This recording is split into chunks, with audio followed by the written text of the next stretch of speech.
आज चेतना biology platform पर पुनः पुष्पी पादप लैंगिक जनन से हम 3 ऑब्जेक्टिव आपको पढ़ाएंगे आज। इसको आपको याद रखना होगा। देखिए, पहला क्वेश्चन क्या है, परागकोश में संवहन मंडल का निर्माण होता है। तो पहला क्वेश्चन पूछ रहा है कि परागकोश में संवहन मंडल का निर्माण होता है। इसका मतलब क्या हुआ कि ये पूछ रहा है कि किस कोशिका से संवहन मंडल का निर्माण होता है। संवहन मंडल का निर्माण होता है। तो पहला ऑप्शन है हाइपोथिका, कोशिका का नाम है। क्या हाइपोथिका से संवहन मंडल का निर्माण होता है?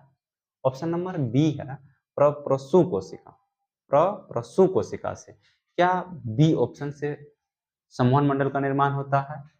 सी वाहिनी उत्तक से। क्या वाहिनी उत्तक से संवहन मंडल का निर्माण होता है? ऑप्शन नंबर डी है बाह्य स्तर। क्या बाह्य स्तर से संवहन मंडल का निर्माण होता है? तो आपको ये याद रखना होगा। इसमें 4 ऑप्शन है, इसमें से कौन सा आंसर होगा? आप लोग सोचिए।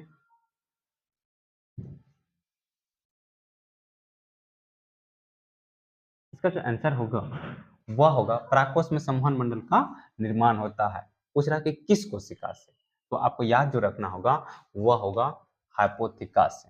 किससे? हाइपोथिका से। हाइपोथिका से, यानी कि परागकोश में संवहन मंडल का जो निर्माण होता है हाइपोथिका कोशिका से। कौन सा कोशिका से? हाइपोथिका कोशिका से संवहन मंडल का निर्माण होता है। इसका ऑप्शन नंबर होगा ए। कौन सा होगा? Option number A. अब आइए हम दूसरा क्वेश्चन पढ़ते हैं। दूसरा कोशिका है प्रप्रसू कोशिका का निर्माण होता है। तो इसमें पूछ रहा है कि कौन सा स्तर है या कौन सा कोशिका है जिससे निर्माण होता है प्रप्रसू कोशिका। कौन सा कोशिका निर्माण होता है? प्रप्रसू कोशिका। देखिए, ऑप्शन नंबर ए है बाह्य स्तर से। कौन सा है? बाह्य स्तर से। ऑप्शन नंबर बी कौन है? अधः स्तरीय कोशिका से। ऑप्शन नंबर सी है अंतः स्तरीय कोशिका से। ऑप्शन नंबर डी है मध्य स्तर कोशिका से। मध्य स्तर कोशिका से। इसमें कौन सा स्तर है जिससे निर्माण होता है प्रप्रसू कोशिका? तो ऑप्शन नंबर ए बाह्य स्तर, ऑप्शन नंबर बी अधः स्तरीय कोशिका, ऑप्शन नंबर सी अंतः स्तरीय कोशिका, ऑप्शन नंबर डी मध्य स्तरीय कोशिका। इसका कौन सा आंसर होगा? 1 मिनट सोचिए। देखिए, हम आपको बताए हैं प्रप्रसू कोशिका का निर्माण होता है। तो पहले 1 मिनट आप सोचिए, कमेंट कीजिए। देखिए, इसका जो निर्माण होता है, इसका निर्माण होता है मध्य स्तर से। किससे निर्माण होता है? मध्य स्तर से। प्रप्रसू कोशिका का निर्माण होता है मध्य स्तर से। कौन सा कोशिका से?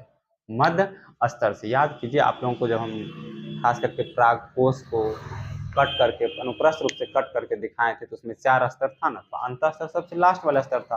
तो इसी से निर्माण होता है प्रप्रसू कोशिका का। अब तीसरा आइए, तीसरा जो क्वेश्चन है, परागकोश का स्फुटन परागकोश के किस स्थान से होता है? यहाँ पूछ रहा है परागकोश का स्फुटन परागकोश के किस स्थान से होता है? परागकोश का स्फुटन परागकोश के किस स्थान से होता है? ऑप्शन नंबर ए है रंध्रक, ऑप्शन नंबर बी है संयोजी, ऑप्शन नंबर सी है पूतंतु, ऑप्शन नंबर डी है संवहन मंडल। संवहन मंडल परागकोश का स्फुटन परागकोश के किस स्थान से होता है? पूछ रहा किस स्थान से होता है। स्फुटन मतलब जानते हैं ना, जब परागकोश परिपक्व हो जाते हैं, परागकोश क्या हो जाते हैं? परिपक्व हो जाते हैं, तब उसमें जो खास करके होता है स्फुटन होता है। तो स्फुटन होता है जिससे मेल गैमेट यानी कि नर युग्मक होता है वो बाहर निकलते हैं। मेल गैमेट क्या होते हैं? बाहर निकलते हैं। तो इसका जो आंसर होगा वह होगा संवहन मंडल। कौन सा होगा? संवहन बंडल। क्या होगा? संवहन बंडल। परागकोश का स्फुटन परागकोश के किस स्थान से होता है? तो संवहन बंडल से। किससे होता? संवहन बंडल से। आप लोग याद रखिए। इतना 3 ऑब्जेक्टिव आज पढ़ाएं। चेतना बायोलॉजी प्लेटफॉर्म को सब्सक्राइब और शेयर करें। आज इतना ही।